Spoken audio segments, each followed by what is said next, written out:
অবশেষে বিশিষ্ট সাংবাদিক শ্রী বিভুরঞ্জন সরকারের মরদেহ নদীতে ভাসমান অবস্থায় পাওয়া গেছে।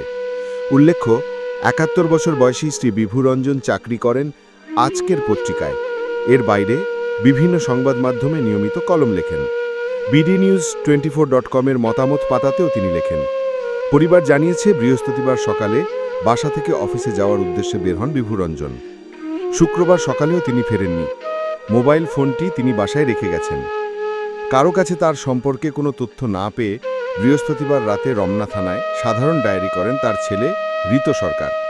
সেখানে তিনি বলেছেন, প্রতিদিনের মতো বৃহস্পতিবার সকাল 10টায় সিদ্ধেশ্বরীর বাসা থেকে অফিসে যাওয়ার জন্য রওনা করেন তার বাবা, কিন্তু এরপর আর বাসায় ফেরেননি। আমরা বাবার অফিসে বনশ্রী খোঁজ নিন এবং জানতে পারি যে তিনি উপস্থিত হননি। বিষয়টি নিয়ে আমরা সম্ভাব্য সকল স্থানে অনেক খোঁজাখুঁজি করি।